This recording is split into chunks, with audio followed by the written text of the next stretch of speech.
Don't know where I was going with that. UFC 285! Oh, ho, ho, ho, ho, ho. What does audacity look like? Dana freaking White. As a community, we have decided that he will be a future champion. Fuck off, stop talking shit. Spew out this premium nonsense for hours. Excellent. Maybe there's a chance. Debut. Good boy. What are you talking about? Nobody knows. Jaron Carragher. And now we get to see Plessis work, bitch. Did you come here for the spoken word? Yeah. I distracted myself. So there's that. I can feel the blood creeping up from the heathens. Got will, got fight, got pride, got reason. One great thing about Dana White having such a hard-on for Jon Jones is that we knew that the undercard would be built like this frickin' plinth that could withstand weather, wearing, time, and wars and shit. Don't know where I was going with that. UFC 285 is an incredible card, and I'm going to be talking about the fights I'm most looking forward to / just like most interested in right now. Right now. We have to wait another second. We do have to wait another second while I finish this pointless rambling. This video is my attempt at being brief, because y'all know, case in point 1 second ago, that I can spew out this premium nonsense for hours, polluting the place with my thoughts on every single matchup. So I've tried to be super edited, super selective in which fights I'm talking about, but I just want you to use that as the opportunity to continue the conversation in the comments. Let me know which fights you're most looking forward to on 285. Let me know how much you disagree with my picks and general life choices.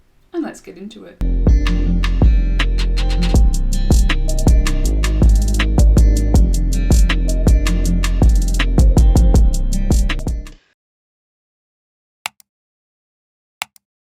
Geoff Neal, Shavkat Rakhmonov. Oh, this is gonna be a good fight. We were supposed to get this fight on the first card of the year, and thank God we didn't. Neal had to pull out due to an injury, so look out for that impacting his performance. But it was a blessing in disguise for us. Fuck Neal. Imagine scheduling this banger for... I distracted myself. I was thinking about Bangor in Wales. Imagine scheduling this banger for the undercard of a Gastelum / Strickland versus Imavov fight. Imagine the audacity, if you can. Just sit there for a second and picture the audacity. What does audacity look like? Dana freaking White. That ain't right. This is a much better fight. Did you come here for the spoken word? Yeah. Fuck's sake. Spoken word poetry, you did. Fucking hell. This fight is much better placed on a massive card like this. More eyes on the violence, that's what I always say. I do feel for Geoff Neal, but the rhyming does make me feel a little better. He's not really taken that seriously as a contender, and he has had his ups and downs as of late. And I don't think many people see him getting past Shavkat, as Shavkat is assumed collectively. As a community, we have decided that he will be a future champion. It is only a matter of time. Now, in terms of Neal's recent downs, he has been beaten by tall kickboxers. Wonderboy, Magni. Shavkat, as well as being a tall kickboxer, has incredible wrestling. In fact, his striking is incredible all round. He's undefeated as a pro and just gets guys out of there fast and in dominant fashion. And considering it's not looking that great for his chances, you have to wonder why Neal would take this fight in the first place. Like, as the higher ranked guy, he didn't have a great incentive to do so. It is quite high risk, low reward, but if you can be the guy to derail a hype train like Rakhmonov's, maybe it is a high reward, but it's definitely a higher risk. So Neal's best chance, I suppose, is probably to make the most of the fact that Shavkat doesn't really move his head, and Neal's got that knockout power, and he's a volume striker, so potentially he could KO the sure thing. So on the other side of the cage, story's probably going to be the takedowns. Shavkat uses his range and is excellent, that's a word, striking to set up the wrestling. But Neal has pretty good takedown defense, so maybe he can upset the game plan of Rakhmonov. Wear on him, pressure him, get his back to the cage, and potentially in the later rounds he might be flagging, knock him the fuck out. Maybe. There's a chance. Bo Nickal, Jamie Pickett. Bo Nickal has had a lot to say for someone who hasn't actually fought in the UFC yet.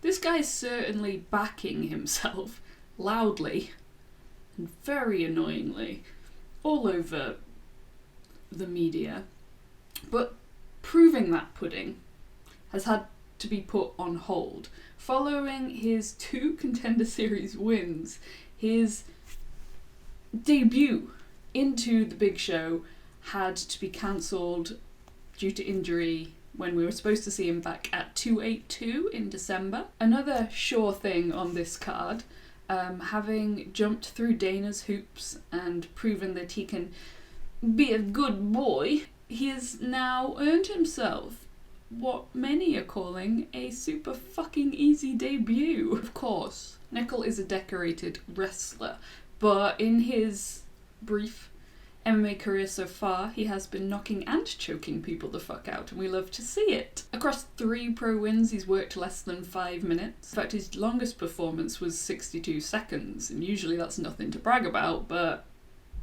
in this case, we'll let it slide. And the lamb to the supposed slaughter is the Night Wolf Jamie Pickett, who has lost his last 2. Now, I say he's the lamb to the slaughter, and I do believe this is a bad matchup for Pickett, but when it comes to experience, the guy has over 20 professional fights, so with striking and BJJ and all those fun MMA things involved, he's a lot more experienced than Nickal. So there's that. You know, I think that Nickal is going to come out and show us how much his striking has evolved after feinting some takedowns, putting the pressure on Pickett.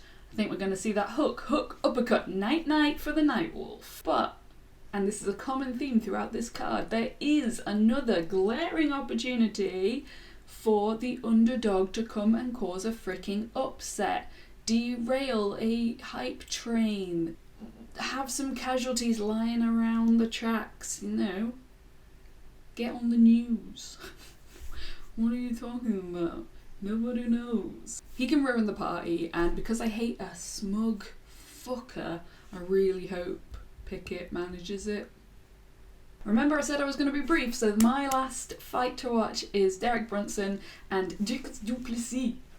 Can anyone say his name without putting on some kind of weird voice? I don't know. We haven't seen Derek Brunson since UFC 271, where he was knocked out by the terrifying Jared Cannonier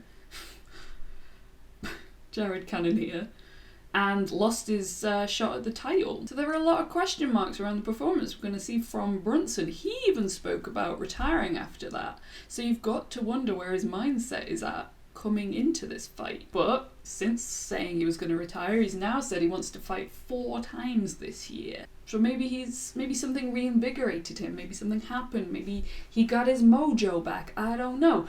But in order to, you know, make another run for it, so to speak, or maybe even to just keep this positive mindset of fighting 4 times this year, he has to get past the power of du Plessis, a very strong and not so technical fighter who is ascending quickly up the ranks. And now we get to see du Plessis, how he fares against the high-level wrestling of Derek Brunson. A test for any potential contender. They have to get by Brunson. It's the rule of the division, actually. Before his loss to Cannonier, Brunson was on a 5-fight win streak, and du Plessis has now racked up 6 of his own. A name on both their casualty lists is poor Darren Till. After, quite a hectic back and forth, du Plessis managed to wrap Till up in a nasty neck crank in round 3, and Brunson also got Till out of there in round 3 via rear naked choke. I think this is going to be a war, but obviously Brunson would be smart to stick to where he is strongest, look for those takedowns and avoid those power shots in the early rounds. And if he can dominate the first round, stay busy on top, and if his cardio has improved, I think that would be a great start for Brunson, and we would see him kind of build on that and keep that momentum and dominate throughout. But if you're du Plessis, you obviously want to avoid the takedowns, but you want to make him work. Work, bitch. Try to wear out his gas tank. Use that incredible heart. And, did I really say wear on him? Wear on him. Really wear on him, and then obviously look to use your power to get him out of there once he's sleepy tired. I'm going to stop there because you have somewhere to be. I know, you lost track of time, it's understandable. Of course, there are so many incredible matchups on this card, so many incredible athletes. I don't mean to disrespect anyone, but I just wanted to talk about these 3 above all else, so maybe the disrespect is innately there. Shevchenko, for example, I have a whole video that I'll link for you about what a bad bitch she is. But I guess I just kind of like the whole of the rest of the world, and no disrespect to Grasso, expect her to dominate as she always does, so what is there left to say? I'll also link my video about the main event for you. I don't want you thinking I'm not excited to see the return of Jonny Bones, but he got his own video, so hence the lack of mention. If you missed it, that's your own fault, but I'll give you another chance, I suppose. Like, subscribe, and I'll see you for the reaction video early doors Sunday morning. What better way to wake up?